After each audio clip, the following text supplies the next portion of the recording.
Hey guys, what we're going to talk about today is BCAAs. And we got here all max amino core. And do you need BCAAs?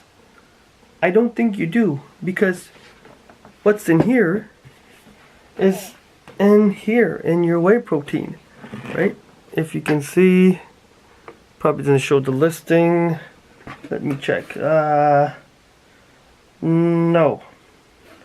But it has the protein, already has the BCAAs, the leucine, isoleucine, valine in it. And you're getting all of the amino acids in it, and not just 3. So in that sense, you don't need a pre-workout. A BCAAs. You don't need it. It's not that necessary. But if you want to, you could. You could give it a try. If budget's an issue, I wouldn't worry about it. I would just say take a whey protein, even if it's concentrate, the regular kind. That's fine too, because people will say what they want out there, all the scientific stuff. But you gotta work for it. For muscle building to work, you gotta work. Your body has to work. Your mind has to work.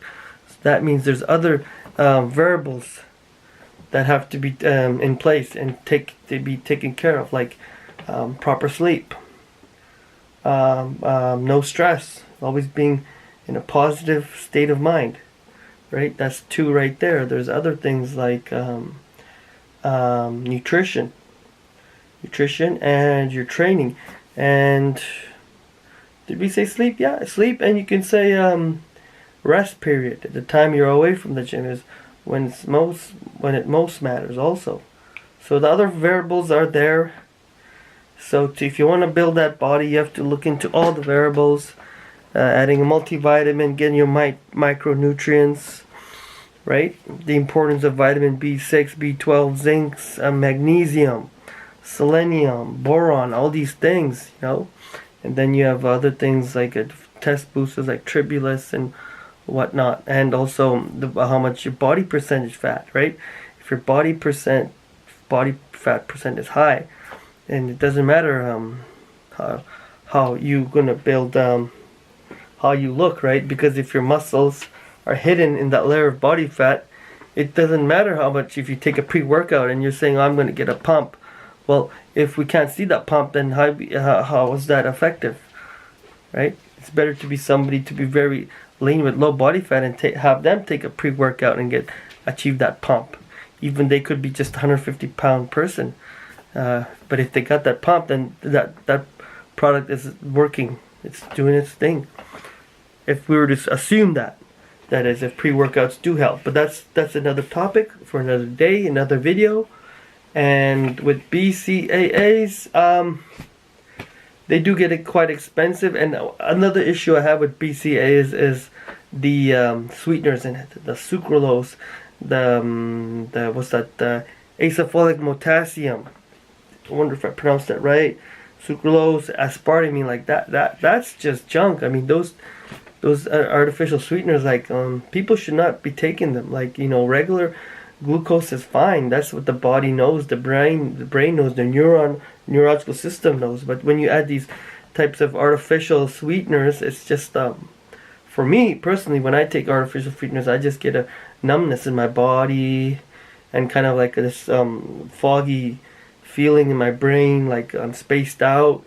I did when I did take those sugar-free Red Bulls or sugar-free Monster drinks. Like I drank that, and it didn't give me that that feel of that sugar would do with like sugar, caffeine, and whatnot in those energy drinks. But artificial sweeteners, I don't think they're I think there can be detrimental if you take too much of it. And if our pre-workouts have that, if our whey protein has sucrose in it, and this has sucrose in it, imagine all that sweeteners you're putting in your body, all that junk.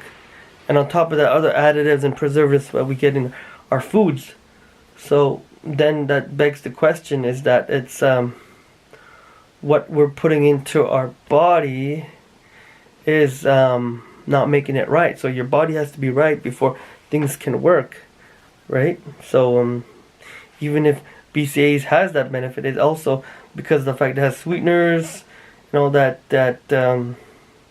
it makes it kind of like it's not natural. You know, you're better off to get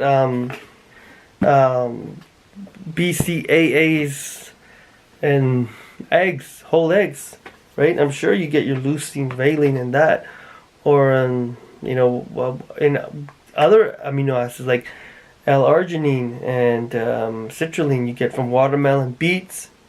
Do that. Buy some beets, make some juice, drink beet juice. I'm telling you, that's gonna bring the NO2 levels higher. So I'm gonna end this video short, and don't buy this product if you don't need to.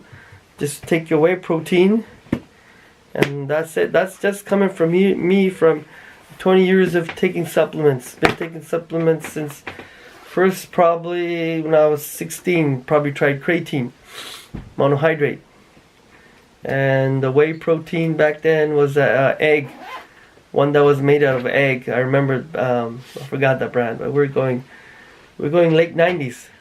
So yeah, I know a thing or two about supplements, and I know people out there want to know what's not wasting, what's not a waste for them, you know, because I know that the money you put on the supplements, you can put that in food and whole foods, and food is calories. It's the most anabolic thing you can have. I'm sure if you were to have one meal and then you went to the gym, and versus 3 meals you went to gym, obviously, but the fact that you had 3 meals and you went to the gym, the difference in your gym output would show, right? Because I know when I have 2 solid meals and I go to gym, I feel I'm way stronger. I get more reps, can push heavier weight, right?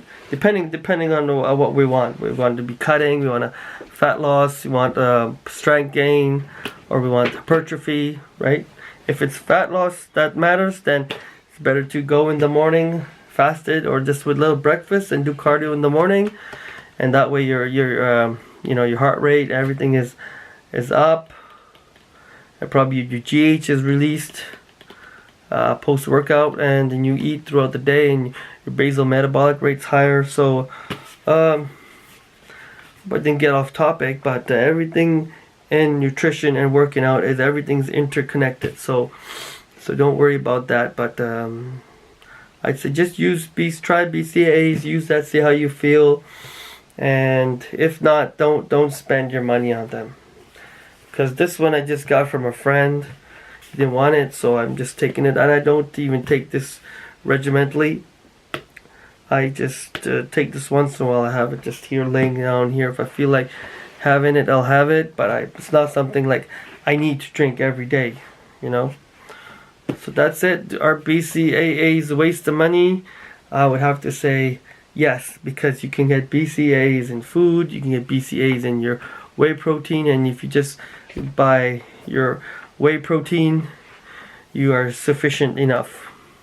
And now there's a study saying that if you have 60 grams of BCAAs, that it causes ammonia and it's detrimental to the health. So that's something to look into, that, you know, that new research.